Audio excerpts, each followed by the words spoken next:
I'm Brandon Miller, and you are listening to Coach. This weekly series dives deep into the world of CliftonStrengths and how they impact your daily life. Hear from certified strengths coaches on the ins and outs, quirks, and characteristics of all 34 strengths and 4 domains and how they play out in real life. Let's get started. Hello and welcome back to Coach. Today I am joined by Analia Mendez, and we are talking about Futuristic. Analia, welcome to the show. Thank you. It's a pleasure to be here. Yes, very excited to have you. And I, in talking to Analia, learned that she is primarily going to be found on LinkedIn. That's her social space you've claimed, right? You got a lot happening there, but you can also find her Twitter, Facebook, Instagram, YouTube, whatever your choice of social media is, you can find her there. Signaturecareers.org is where you can learn more about Analia's work. Analia, can you tell us about your work? Absolutely. So after working in higher education for over 23 years, mostly as a career coach and director, manager, trainer, those fun titles, I transitioned into working full-time for myself. So I am the CEO and founder of Signature Careers, where we help mid-career transitioners land their ideal positions with ideal pay and ideal situations. And then the second part of the business is consultancy. So working with workforce development, training, and of course, with this amazing team, 34 strong. So I'm super excited to be here. Thank you so much. And if you're hearing that today and you are in career transition and you're thinking you might need some support, I think Analia could be an excellent support there. 23 years in higher education. I can't wait to hear how Futuristic worked there and the journey to finding yourself in entrepreneur land. So let's dive right in. Tell us, Analia, your interpretation, your journey of the futuristic strength. Absolutely. I think strengths overall, it was something, there were these amazing discoveries for me. My top 5 strengths, it was like a treasure when I found them.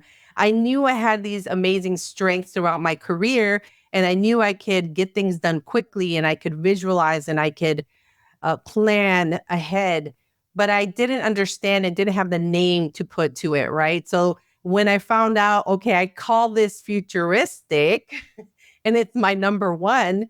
And this happened during my time at UC San Diego as a director of career education and advising, where I had an opportunity to take the assessment, but also get a training along with our team at the Career Center. And I just fell in love with it. I fell in love with strengths because I finally had the names and the ability to really recognize what my strengths were. And having been in higher education, we talk about pillars of education, which is usually the math, the science, and the English, but we forget about these other amazing abilities that we have. And I think strengths really filled that gap for me and the students that I was working with at the time. And so futuristic comes up number 1. So out of all the 34 CliftonStrengths, you look and go, okay, I'm a futurist. What does that mean, right? Like, what does that mean? What does that say about me? How does that define me? How does that help me understand myself? How to articulate? What came to mind? What did you pull from that and grow and connect to? Well, I think early on in my career, I started as a program coordinator, very young in my 20s, where I had the ability and the leeway, I have to say the leeway, because I had an amazing director at the time, where we were managing a grant, a multi-million-dollar grant for the Health and Human Services, department, I guess you want to call it, for the United States. But the goal of the grant was really to help students gain entry into pre-med and pre-health professions. And so at the time, I had the supervisor that would really provide this guidance so that I can develop the program. And because of that, I started to see my abilities in creating something from really nothing. Because when you get a grant, it's like you get the grant, there is a template, right? But then it's like, go, make it happen. And so that was where I just started to discover some of that. But then fast forward, I was at UC San Diego, like I said, and I took that assessment. And as the director of career education and advising at UC San Diego, we don't get hired because, we do get hired because of our experiences, but we get hired because we are innovators. UC San Diego is about innovation. And so for me, it was perfect. They said, what can you do with some of these programs and how quickly, right? So that's where I really discovered where my futuristic took off. It was clear I had futuristic. I had the ability to visualize what the potential was for some of the educational programs and how we can bring everyone together to make that program a reality. And so one of the programs was there was a need for a pre-med program. And if you know anything about UC San Diego, they're not only top tier 1 research institution in the country and also worldwide, but they have a medical school and they have a pharmacy school. And one of the things that we didn't have at the Career Center was a pre-med program. And so there was some small funding that was available. The first go around didn't quite take off. And then I came into the picture and I said, we're going to make this happen. And my executive director at the time said, you have a limited time. In higher education, if you don't use the funds, it goes away at the end of the year. So I said, okay, we're going to make this happen. Use the futuristic to visualize what the potential could be. And I mean, long story short, it was just amazing bringing people together and really having them buy into the vision that it could happen, that we needed this program and that it was available for students to utilize to go into this path of pre-med and pre-health. So early in my career, I had started this journey with this experience, helping people get into pre-med.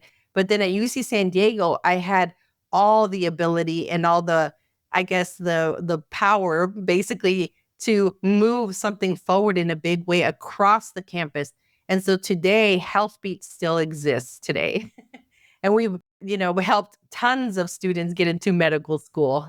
The word that resonates deeply as you're telling us this understanding and this anecdote about your experience is vision or visionary. And that seems to be very connected to this strength.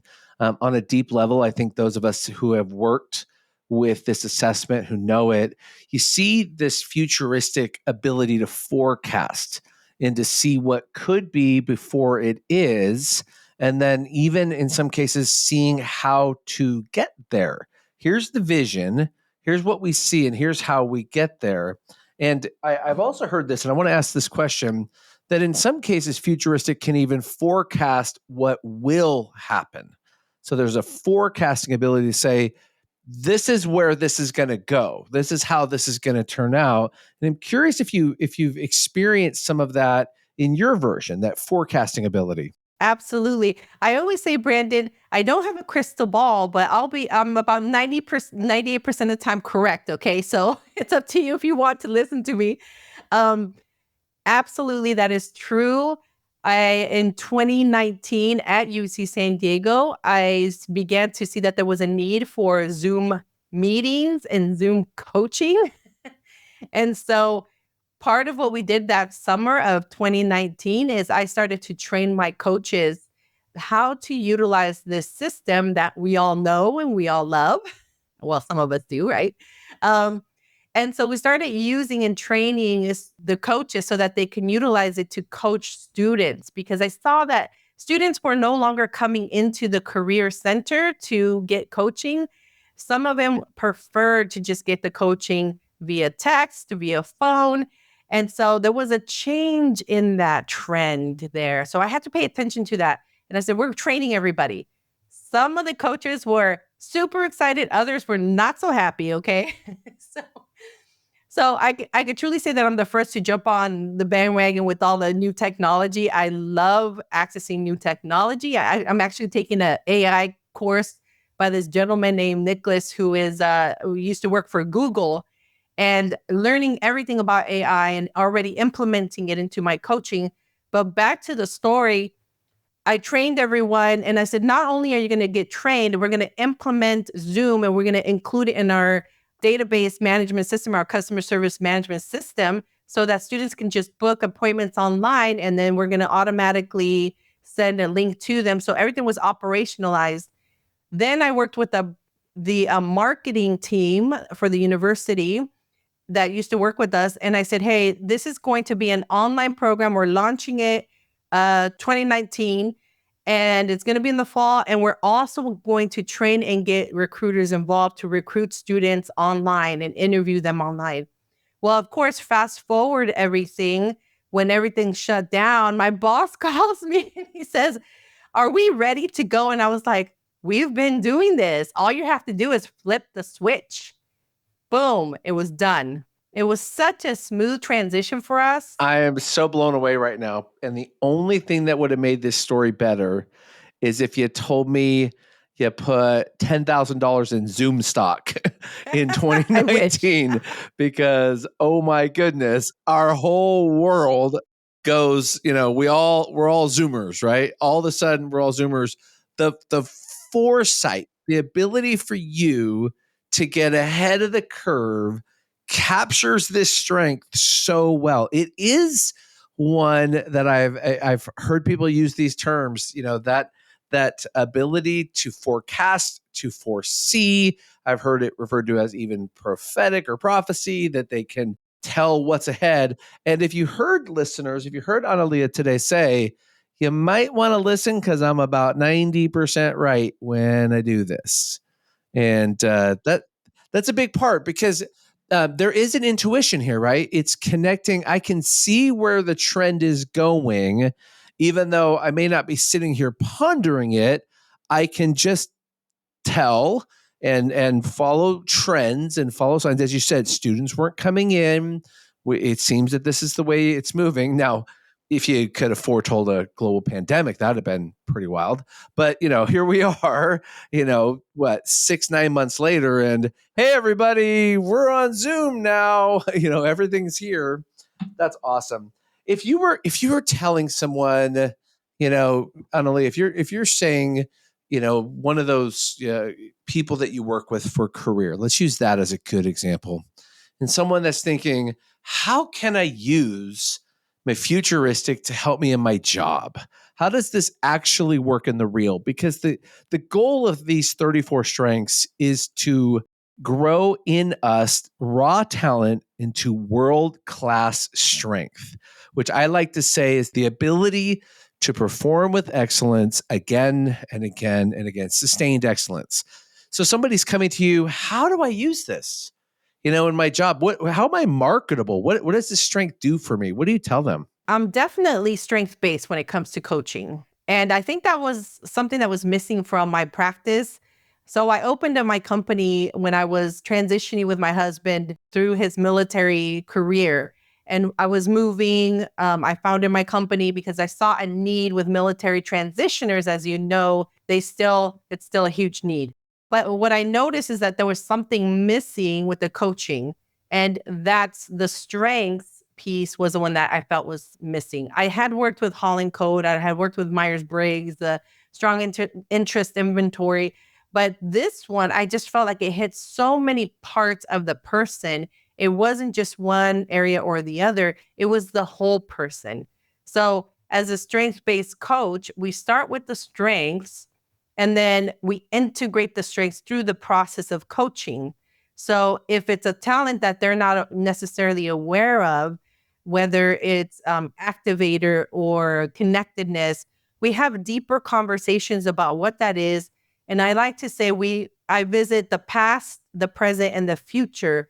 How have you used it in the past? How are you currently using it? And how will you use it for future positions? And what is important to you as a person who is an activator? If you're going to be standing around waiting, that's going to be a big problem, right? Or if you don't have the ability to ideate, that's going to be a big problem if somebody else is calling the shots and you are more of the in the operational side where you're handling a different type of system. So I think it's important for people to recognize their strengths and then understand how they utilize them in the past, present, and how they're going to utilize them in the future. And I call those also deal breakers. The deal breakers are your strengths and values. So I start with a foundational piece, And from that foundation, we go into what everybody thinks about when they job search, which is, oh, I need a resume. I'm like, no, wait, that's the tools. We're not going there yet. We're not going to the tools yet. So that's so important that they understand who they are, what their talents are, and how they're going to continue to develop their talents and how it plays into longevity of work happiness and satisfaction in the future. Listeners, if you're hearing us today and you're in a point of career transition and you're thinking about where do I go from here, Analia Mendez, who leads with Futuristic, her ability to look ahead, help you think ahead, is absolutely an opportunity for you to talk with a coach that's going to focus on your strengths. So signaturecareers.org. You can connect with her there, and she would be delighted to coach you and work with you to get where you're trying to go. And Aaliyah, for the balance of our time, I do want to ask you a question. Each of these CliftonStrengths, when we find out about them, they show up in the place where they're at. Some of us are more advanced because we've been in this space of having these skills and abilities. We just didn't have a name for it, maybe. Others of us, we find out and it's new. It's still something that we're trying to discover about ourselves. In your own journey with Futuristic specifically, how do you coach people to become their best version of this particular strength? The visionary part is so important. So really, like, don't be scared to visualize and have that vision for your future and others. When I coach people, a lot of times actually, I see potentials before they see it. I can't give away all the goods though, as much as I want to. And I have high communication, so I just want to let them know what their possibilities are. Because I need them to get to that point on their own. I need them to understand and embrace their career choices on their own. I tell them, I'm not here to tell you what to do. I might nudge you. I might give you, some information, something to think about. But ultimately, it's their decision. So I can't let them know ahead of time. But I have already seen it way ahead of time. And a lot of times, it's exactly where we started. Listeners, I'm going to share with you some insights from a resource that you have the opportunity to download after today's session. Stick around for 30 seconds for a word from our sponsor, and you're going to learn about this resource called How to Be a Good Teammate to Me. And if you're watching on video, I'm holding up the handout. And in here, we describe for you the contributions and needs of all of the strengths. Plus, we add an activity in the back that helps you to really get to know yourself and members of your team, your family, people that even your close friends. And so, Analia, I want to ask you about some of these contributions and needs of Futuristic just to see how you resonate with them. So, contributions, Futuristic, love to think about the future, see the world as full of possibilities, inspired by looking up and out, gets clarity by talking about the future, and able to sense what's coming. How do those resonate for you? All spot on. Absolutely. In particular, Very good. I mean, in particular, having the ability and the flexibility to speak it out loud. Because for me, if you don't say it out loud, if you don't visualize it, and for the longest time, I really didn't believe a whole lot in vision boards, but it's almost like putting it out into the world. That's a must for Futuristic. You have to get it out of here, out to the world. I love that. How about some of these needs? Room to imagine and create, opportunity to speak about the future. We got that one, right? Permission to ask what if, association with other forward future thinkers, variety and change, allowing for variety and change. How do those resonate with you?